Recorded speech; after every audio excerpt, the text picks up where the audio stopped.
Listahan sa mga pangalan sa babae nga mabuntisan karong February 14.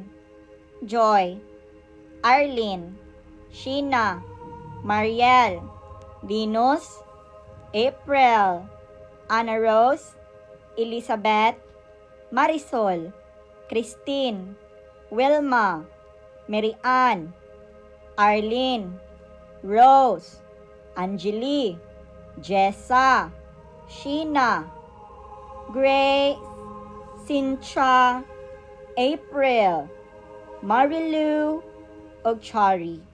Ang akong gibasa sa inyo karon ang first batch nga akong pabaluon na kamamabuntisan karong February 14. So unsay pasabot ni ana? Kinahanglan kita mag-ignay kay BC tanan guardian angels kay naami pagabuhaton na alumni diri sa langit. So wala gyud makaatiman sa inyo ha, no? Basin mag-ampo mo, adeser mo mag-igat-igat. Ako na dali pabalo sa inyo ha na di gyud na namo madawat inyo ha mga ampo kay busy mi ana na adlaw. Moong magpahibalo na lang daan ko karon kay para wala tay sisihon. Pag abot sa panahon basin mo Lord, wala ni mo gidungog ang akong pag-ampo Lord. Wala na mo gidungog kay busy mi. Mo gyud nagpabalo na daan mi sa inyo ha na kamo mga buntisan kay para kamo na ang magpalayo sa tentasyon anang adlaw.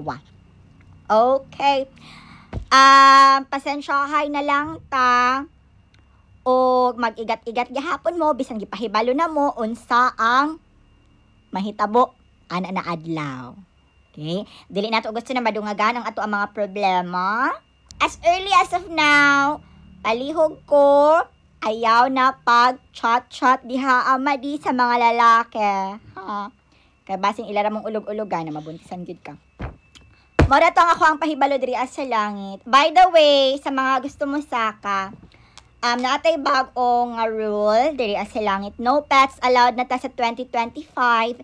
Ginabawal na namo na dalon ninyong apil ang inyong mga hayop diri sa langit, okay? Kay first and foremost, bawal gyud sila diri, bawal sila magsaba-saba, malibang, mangihi, walay makaatiman. Ana na lang. Kung namoy mga pangutana, PM lang ko. Kay available pa ko taman alas 12 karon kay later on asan mi paghimuon na meeting kay naa daw gusto mag-franchise sa langit. Okay, naa daw dira sa lupa gusto daw umuangkon sa kalangitan.